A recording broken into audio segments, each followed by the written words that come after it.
Hello everyone, welcome to W S cube tech. Myself Deep और हम लोग पढ़ रहे हैं पाइथन प्रोग्रामिंग। तो फ्रेंड्स, हमने बात करी है कि भाई स्ट्रिंग जो है वो काफ़ी इंपॉर्टेंट कॉन्सेप्ट हो जाता है हमारी प्रोग्रामिंग को लेकर। फ्रेंड्स, स्ट्रिंग से जुड़े हुए बहुत सारे फंक्शंस अवेलेबल है हमारे पास में, जिसमें हमने क्या किया है, इन सारे फंक्शंस को डिफरेंट डिफरेंट कैटेगरी में डिवाइड कर दिया। प्रीवियस वीडियो में हमने स्ट्रिंग के वो सारे फंक्शन पढ़े हैं जिसमें स्ट्रिंग के अंदर आने वाले एक एक करेक्टर पर हम लोग काम कर सकते हैं। तो आपको याद होगा कि हमने कौन कौन से ऐसे फंक्शन पढ़े होंगे जिसमें हमने पर करेक्टर पर हमने काम करना सीखा था। आज हम लोग बात करने वाले हैं स्ट्रिंग फॉर्मेटिंग फंक्शन की। जैसे कि आप देख रहे होंगे हेडिंग स्ट्रिंग फॉर्मेटिंग। फॉर्मेटिंग का मतलब क्या होता है? फॉर्मेटिंग का मतलब ये होता है स्ट्रिंग को अरेंज करना, ताकि आउटपुट पे जब स्ट्रिंग हमें दिखाई दे या फिर हमारे क्लाइंट को दिखाई दे तो वो प्रॉपर वे में दिखाई दे, ताकि उसको समझना और उसका जो प्रॉपर रिप्रेजेंटेशन है वो काफी बेटर हो। ओके, चलिए तो हम लोग शुरुआत करते हैं हमारे स्ट्रिंग के फंक्शंस की। तो दोस्तों, यहाँ पर फॉर्मेटिंग क्या क्या हो सकती है इसके बारे में हम लोग बात करेंगे। तो दोस्तों, हमने यहाँ पर मेजरली 3 तरह की फॉर्मेटिंग का यूज किया है। तो देखिए दोस्तों, फॉर्मेटिंग का मतलब क्या होता है। मैं यहाँ लिखूंगा फॉर्मेटिंग। तो पहला फॉर्मेटिंग का मतलब है अलाइन करना। क्या करना दोस्तों?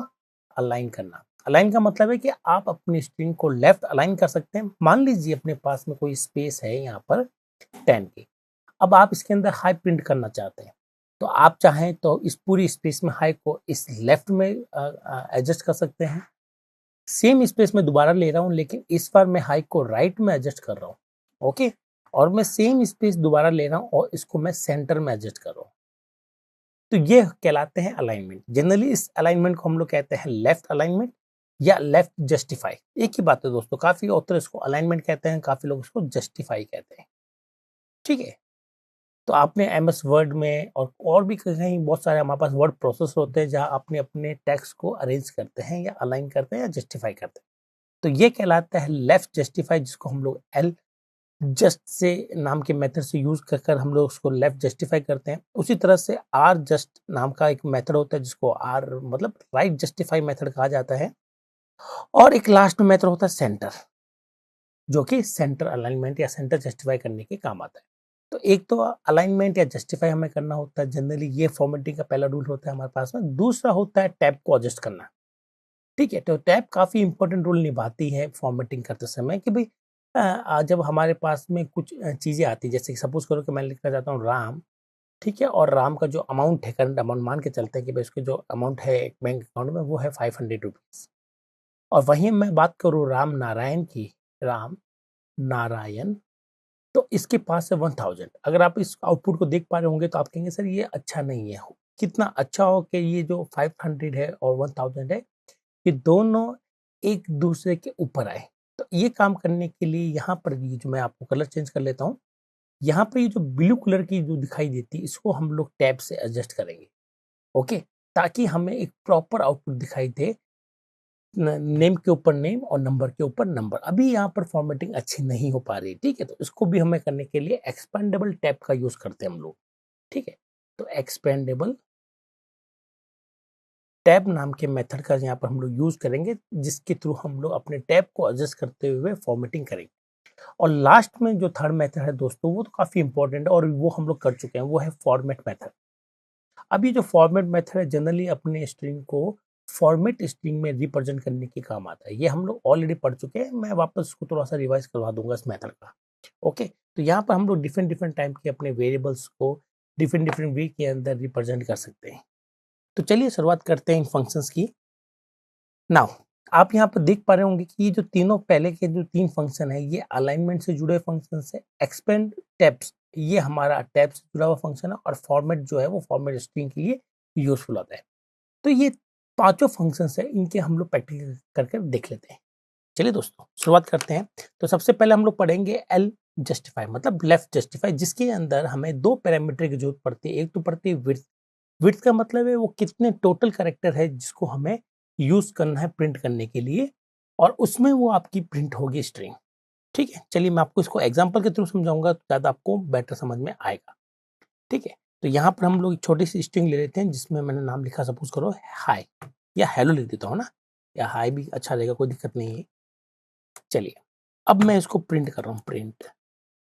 ठीक है, प्रिंट का मुझे एस छोटा करना पड़ेगा, तो पी प्रिंट और एस। तो आप जनरली जब ऐसा करते हैं तो जो आपकी स्ट्रिंग है वो आपको एग्जैक्टली दिखाई देती है। तो जैसे आप इसका आउटपुट देखेंगे तो आपको अपने आउटपुट पर हाई दिखाई दे रहा है। ओके, चलिए अब हम लोग यहाँ पर कुछ फॉर्मेटिंग करते हैं। फॉर्मेटिंग करने के लिए दोस्तों हमें एस डॉट, इनके जो मेथड अप्लाई करने होते हैं उनके साथ में स्ट्रिंग के साथ में डॉट लगाते हैं, जो भी स्ट्रिंग का आपने रेफरेंस लिया है, और साथ में हम लोग यहाँ पर लिखते हैं एल जस्ट, ठीक है, जस्टिफाई। तो यहाँ पर दो पैरामीटर हमें देने पड़ते हैं और दोनों के अंदर एक पैरामीटर है वो कंपल्सरी होता है, वो होता है विड्थ। अगर आप यहाँ पर ध्यान से देखें तो यहाँ दो पैरामीटर है, विड्थ और फिल। तो ये जो पैरामीटर है विड्थ, ये एक इंटीजर पैरामीटर होता है। तो मैं यहाँ लिख देता हूँ कि विड्थ नाम का जो पैरामीटर है वो आपको हमेशा एक इंटीजर नंबर लेना है, जैसे कि 5, 10, 15 इस तरह से कुछ। ये कंपल्सरी है, मतलब इसको तो आपको देना ही पड़ेगा, अगर आप नहीं देंगे तो दिक्कत आ जाएगी। अब रही बात फिल की, तो ये जो दोस्तों फिल नाम का मेथड या सॉरी पैरामीटर है, ये आपका रहता है ऑप्शनल।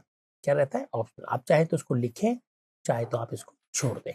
और फिल में हमेशा हम लोग क्या देते हैं, हमेशा हम लोग एक सिंगल करेक्टर वाली स्ट्रिंग देते हैं। तो हम लोग यहाँ पे लिखेंगे सिंगल करेक्टर स्ट्रिंग। ऐसी स्ट्रिंग जिसमें एक ही करेक्टर आता है उसको हम लोग कहते हैं सिंगल करेक्टर स्ट्रिंग। जनरली हम लोग यहाँ पे ये लिखते हैं। तो चलिए अब इनको अप्लाई करके देखते हैं। शुरू में क्या करूंगा, ये विड्थ तो लिखनी पड़ेगी क्योंकि कंपल्सरी है, और ये फिल जो है वो ऑप्शनल है। ठीक है, तो चलते हैं हम अपने प्रोग्राम की तरफ, और यहाँ पे मैं देता हूँ 10। ओके, जब आप इसका आउटपुट देखेंगे तो दोस्तों आप कहेंगे सर आउटपुट तो एग्जैक्टली वैसे आ रहा है जैसे पुराना आ रहा है। ओके, तो यहाँ पर मैं क्या करता हूँ, इसका जो भी रिटर्न आएगा, रिटर्न क्या होता है कि ये पूरी की पूरी स्ट्रिंग को फॉर्मेट कर देगा और हमें रिटर्न कर देगा, जिसको मैं S2 में कैप्चर कर रहा हूँ ना। अब हम लोग S2 को प्रिंट करेंगे। ठीक है, तो एस के साथ में हमने ये मेथड लगाया, ये हमें दोबारा एक वापस नई स्ट्रिंग देता है जो कि S2 में कैप्चर कर ली, और S2 को हमने प्रिंट किया। तो आपको सर आपको कुछ दिखाई क्यों नहीं दे रहा है? एक्चुअली में यहाँ पर हो क्या रहा है, यहाँ पर टोटल 10 स्पेसेस है जिसमें हाई प्रिंट हो रहा है। इसका मतलब 10 में से 2 में तो हमने एच आई प्रिंट कर दिया, बाकी 8 में क्या बाई डिफॉल्ट प्रिंट होता है, स्पेसेस। तो आपको दिखाई नहीं देती। अगर आपको वो जो स्पेसेस है, जो हाई के पीछे 8 स्पेसेस आई है, अगर आपको उनको यूज करना है, अगर इनको देखना है, तो आप चाहें तो यहाँ पर किसी पर्टिकुलर करेक्टर्स के थ्रू इसको आप लोग फिल कर सकते हैं।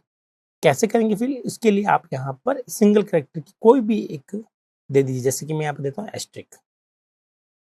तो यहाँ पर क्या करेंगे, टोटल 10 स्पेस पहले ऑक्यूपाई होती है और 10 में हाई को लेफ्ट में एडजस्ट किया जाता है। तो यहाँ पर दोस्तों 10 स्पेसेस है जिसमें 2 तो आपका एच आई हो गया, बाकी जो रिमेनिंग 8 होगी उसमें एस्ट्रिक को फिल किया जाएगा। तो आप देख सकते हैं यहाँ पर 1 2 3 4 5 6 7 8 है, तो 8 एस्ट्रिक हमारे पास में इस तरह से प्रिंट हुआ। जैसे जैसे आप इसकी साइज बढ़ाएंगे, जैसा मैं यहाँ पे लिखना चाहूंगा हेलो, तो दोस्तों 10 स्पेसेस है, 10 में से 5 में तो हेलो एडजस्ट हो गया, बाकी रिमेनिंग 5 के अंदर आपका जो एस्ट्रिक नाम का जो कैरेक्टर है वो आपका प्रिंट हो जाएगा। तो एक बार इसको रन करके देखते हैं। तो आपको यहाँ पर इस बार हेलो के साथ में 5 एस्ट्रिक दिखाई दे रहे हैं। सॉरी, यहाँ पर हेलो आर हो गया है, तो मैं इसको आर को हटा देता हूँ, दोबारा इसको रन करता हूँ। तो आपको यहाँ पर हेलो हेलो के साथ में 5 एस्ट्रिक दिखाई दे रहे हैं। तो ये होता है हमारे पास में लेफ्ट जस्टिफाइड। तो जनरली हम लोग फिल नहीं करते हैं। फिल करने के लिए बहुत ही रेयर ये प्रॉब्लम होती है प्रैक्टिकल, जहाँ हम लोग उसका यूज़ करते हैं। हाँ, लेकिन बिना फिल वाला जो मेथड है, केवल जिसमें हम लोग विड्थ देते हैं, ये काफ़ी इंपॉर्टेंट हो जाता है जब आप लोग एक अच्छे प्रोग्राम को डिज़ाइन करते हैं। ओके दोस्तों, चलिए, तो ये तो हो गया हमारा लेफ्ट जस्टिफाई। अब हम लोग बात कर लेते हैं राइट जस्टिफाई की, जिसको मतलब आर जस्टिफाई जिसको हम लोग कहेंगे। यहाँ पर अगेन आपके पास में 10 स्पेसेस होंगी, और 10 स्पेसेस के बाद यहाँ आपकी स्ट्रिंग को एडजस्ट किया जाएगा राइट की तरफ, और जो लेफ्ट में आपके जो स्पेसेस बच जाएंगे वहाँ एस्ट्रिक से हम लोग उसको फिलअप करेंगे। तो आउटपुट ऑलमोस्ट सेम आएगा, जिसमें बस अलाइनमेंट चेंज हो जाएगा। तो राइट में आ गया हेलो, और फिर जो लेफ्ट में है वो पांचों के पांचों एस्ट्रिक यहाँ पर प्रिंट हो गए। तो जनरली हम लोग एस्ट्रिक प्रिंट नहीं करते, तो अगर इसको हम लोग चाहें तो छोड़ सकते हैं, क्योंकि ये पार्ट ऑप्शनल होता है फ्रेंड्स। तो जैसे इसको हम लोग छोड़ेंगे तो हमारे पास में कुछ इस तरह का आउटपुट दिखाई देगा। तो ये जनरली जब हम लोग कोई भी सॉफ्टवेयर डिजाइन करते हैं तो फॉर्मेटिंग बहुत ही इंपॉर्टेंट हो जाती है एज अ क्लाइंट का पर्सपेक्ट से। ओके दोस्तों, तो आप फॉर्मेटिंग को भी अच्छे से कर लीजिएगा। चलिए, तो ये तो हमने यहाँ तो पढ़ लिया कि भाई हमारे पास में जो किस तरह से लेफ्ट जस्टिफाई और राइट जस्टिफाई किया जाता है। चलिए कुछ बात कर लेते हैं सेंटर को लेकर भी। तो यहाँ पर हम लोग बात करेंगे सेंटर। तो अगेन यहाँ पर सेंटर 10 मैंने लिखा, इसका मतलब है 10 स्पेसेस ली जाएगी जिसमें सेंटर के अंदर हेलो आ जाएगा और दोनों तरफ आपको स्पेसेस दिखाई देगी। अगर आपको यहाँ स्पेसेस नहीं देखनी है तो यहाँ पर भी दोस्तों स्पेसेस है और यहाँ पर भी आपके पास में स्पेसेस है। अगर आपको स्पेसेस नहीं देखनी है तो आप यहाँ पर भी फिल अप का यूज कर सकते हैं। तो मैं इसको यहाँ पर फिल करना चाहूंगा, सपोज कीजिए मैं यहाँ पर हैश के थ्रू फिल करना चाहूंगा, तो आप करेंगे तो आपके पास में हैश भी प्रिंट हो जाएंगे। आप देख सकते हैं कि लेफ्ट में 2 हैश आ रहे हैं और राइट में 3 हैशेस आ रहे हैं और हमारी जो स्ट्रिंग है वो हमारी सेंटर में आ गई। तो आई होप आपको ये जो तीनों मेथड है अलाइनमेंट के ये समझ में आए होंगे। आप इनको अपने अकॉर्डिंग, अपने क्लाइंट की रिक्वायरमेंट के अकॉर्डिंग इनको यूज कर सकते हैं। बहुत ही सिंपल कॉन्सेप्ट है इनका। ठीक है, तो यहाँ तक हम बात कर चुके हैं कि भाई लेफ्ट जस्टिफाई क्या होता है, सेंटर क्या होता है और राइट जस्टिफाई क्या होता है। चलिए अब हम लोग बात कर लेते हैं एक्सपेंड टैब्स की। इसकी इंपॉर्टेंस क्या है, इसको मैं प्रैक्टिस करके दिखाता हूँ क्योंकि काफी लोग इसको समझ नहीं पाते कि सर टैब को एक्सपांड क्यों किया जाता है। अगर तो इसके हम लोग देखें यहाँ पर, तो अगेन यहाँ पर हमें इस मेथड के अंदर हमें एक मिलती है टैब साइज। तो अगेन ये जो टैब साइज है दोस्तों, टैब साइज आपकी हमेशा क्या रहेगी, इंटीजर रहेगी। क्या रहेगी, इंटीजर। मतलब आपको यहाँ पर एक पॉजिटिव इंटीजर लिखना चाहिए। और अगर आप यहाँ पर ये जो टैब साइज है ये ऑप्शनल है, तो अगर आपने टैब की साइज छोड़ दी है तो बाय डिफॉल्ट जो होगी, जिस हम लोग कहते हैं डिफॉल्ट टैब वो रहेगा 8 का। ओके, तो टैब 8 है, इसका मतलब क्या है दोस्तों, टैब 8 का मतलब है कि टैब स्टॉप जो होंगे। ठीक है, अभी टैब स्टॉप क्या होते हैं, चलिए मैं इसको पहले एक बोर्ड पर समझा देता हूँ। तो चलते हैं व्हाइट बोर्ड पर, यहाँ पर थोड़ा सी बात कर लेते हैं टैब के रिगार्डिंग। चलिए, और हम लोग यहाँ पर लिखेंगे टैब। तो टैब का मेजरली जो प्रोग्रामिंग के अंदर फॉर्मेटिंग के लिए जो हम लोग यूज लेते हैं वो 2 कॉन्सेप्ट काम में आते हैं। एक तो आता है टैब स्पेस, ठीक है, और एक आता है टैब स्टॉप। ये 2 कॉन्सेप्ट दोनों एक साथ ही वर्क करते हैं और दोनों बड़े इंपॉर्टेंट हो जाते हैं। टैब स्पेस जितनी होगी आपका टैब स्टॉप उसके मल्टीपल में होगा। जैसे कि मान लेते हैं कि आपका जो बाय डिफॉल्ट टैब स्पेस होता है वो होता है 8, तो आपके जो टैब स्टॉप होंगे वो होंगे 8, 16, ठीक है, 24, 32, इस तरह से टैब स्टॉप्स होंगे आपके 8 के गैप से। तो आपको वैसे इससे क्या फर्क पड़ता है, इससे आपकी फॉर्मेटिंग की इंपॉर्टेंस बढ़ जाती है। कैसे, चलिए मैं आपको दिखाता हूँ। तो सबसे पहले चलते हैं प्रोग्राम की तरफ और यहाँ पर मैं आपके लिए थोड़ा सा स्ट्रिंग को चेंज कर लेता हूँ और यहाँ हम लोग लिखेंगे, सपोज करो हमने प्रिंट किया प्रिंट प्रिंट या फिर 2 स्ट्रिंग ले लेता हूँ मैं S1, जिसमें मैंने लिखा सपोज कीजिए कि राम, और \t जो कि टैब के लिए हमारा एस्केप सीक्वेंसेस होती है वो लिया और हमने यहाँ पर लिख दिया 500। ओके, और लास्ट में हम लोग लिख देंगे ₹RS। उसी तरह से हम लोग एक और स्ट्रिंग लेंगे S2 जिसमें हम लोग लिखेंगे राम नारायण। ये काफी लेंथी है, ठीक है, और इसके लिए मैं लिखना चाहूंगा 700 और दोनों के बीच टैब का यूज करना चाहूंगा और पीछे एज इट इज लिखना चाहूंगा। चलिए इसका आउटपुट हम लोग देखते हैं। तो पहले हम लोग आउटपुट S1 का देखते हैं, देन हम लोग आउटपुट किसका देखते हैं, S2 का। तो जब आप इस तरह से काम कर रहे होंगे तो आप कहेंगे सर हमारा जो आउटपुट है इसमें फॉर्मेटिंग बिल्कुल सही नहीं आ रही।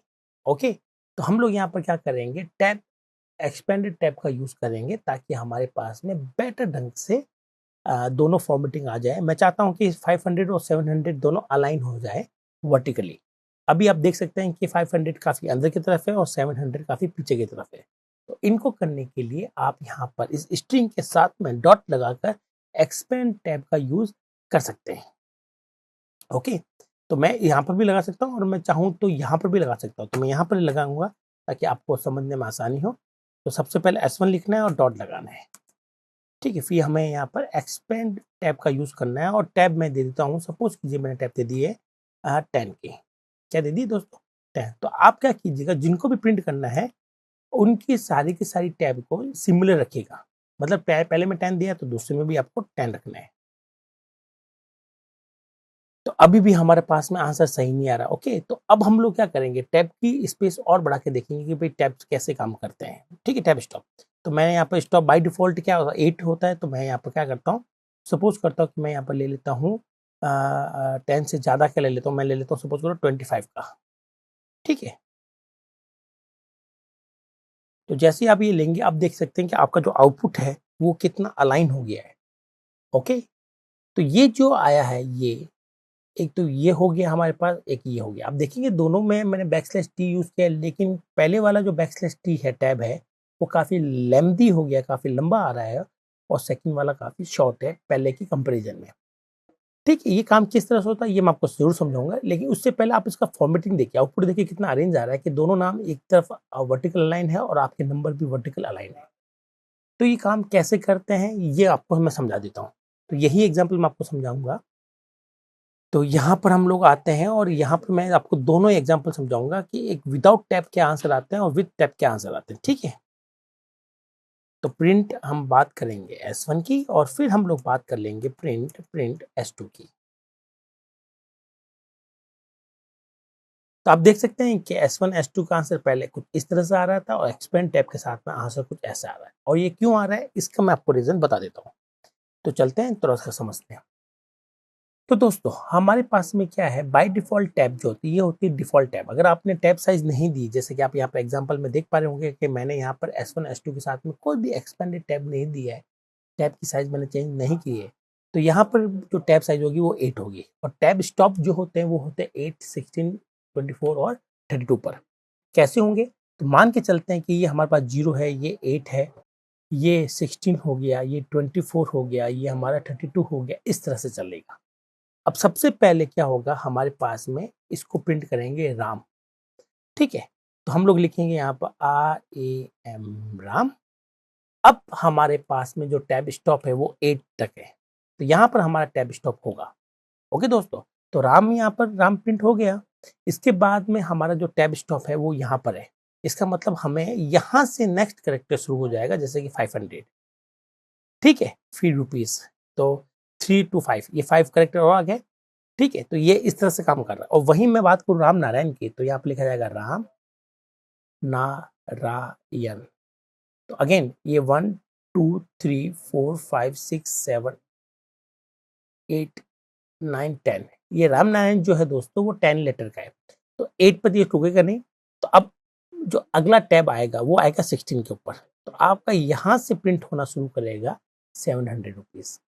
तो यही वो रीजन था कि जिस वजह से हमारा आउटपुट यहाँ आ रहा है। तो टैब स्टॉप बड़ा इंपॉर्टेंट रखता है कि आपको कहाँ तक टैब को रोकना है। तो अगर आपका टैब 8 है तो आपका जो स्टॉप होगा वो होगा 8 पर, 16 पर, 24 पर, इस तरह से आपका स्टॉपेज होता है। फिर मैंने क्या किया, अलाइन करने के लिए, दोनों को फॉर्मेट करने के लिए हम लोगों ने क्या किया, हमने दे दिया 25। ठीक है, तो यहाँ पर 25 को भी लिख लेते हैं, इसको मैं इरेज करता हूँ, वापस 25 के साथ में समझाता हूँ कि कैसे होगा काम।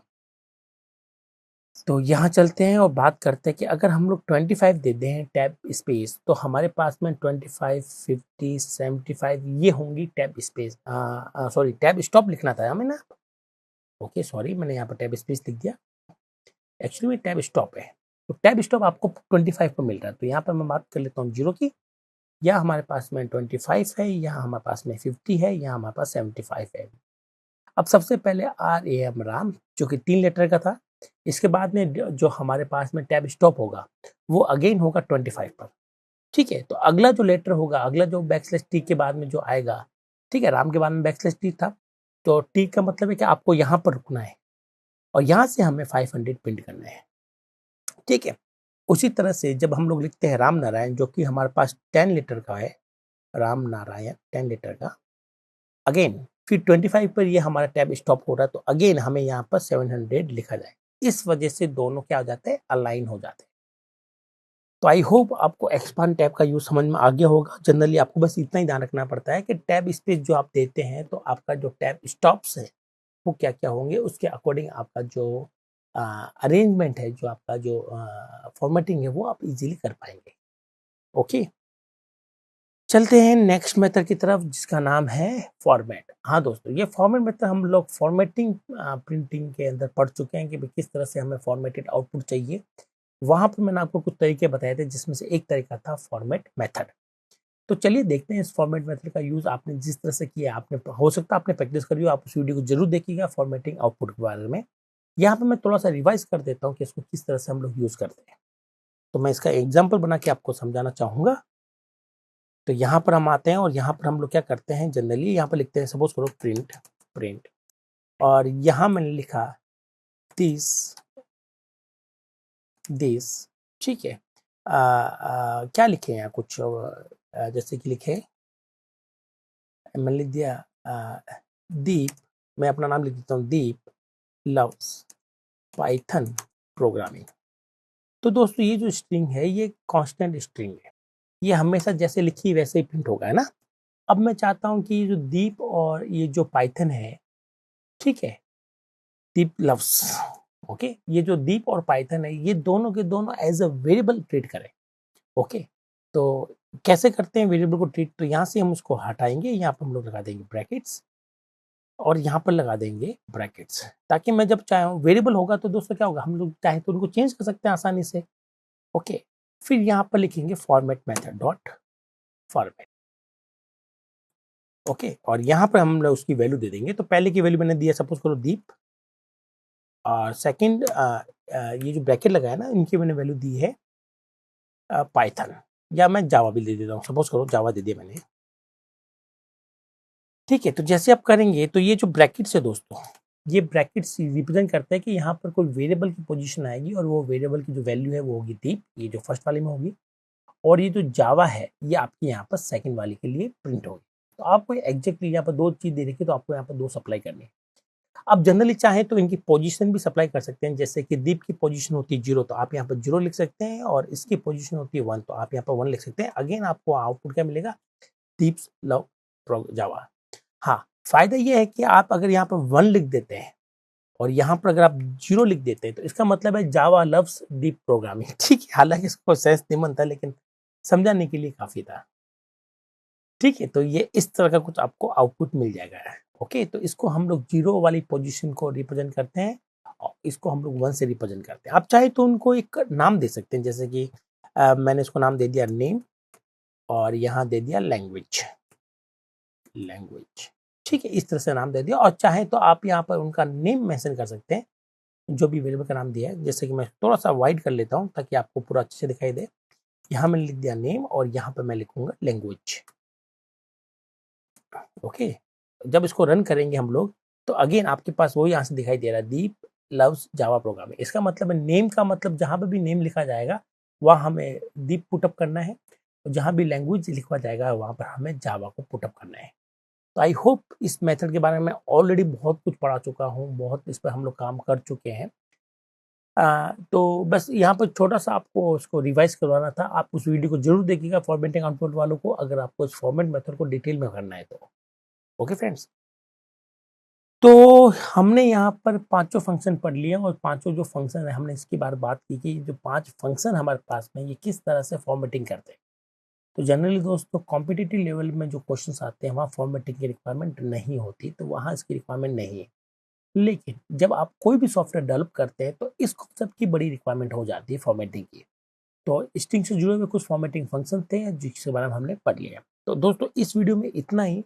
जल्दी मैं दोबारा आपसे मिलूंगा नए वीडियो में कुछ स्ट्रिंग के नए मेथड के साथ में। तब तक के लिए थैंक यू।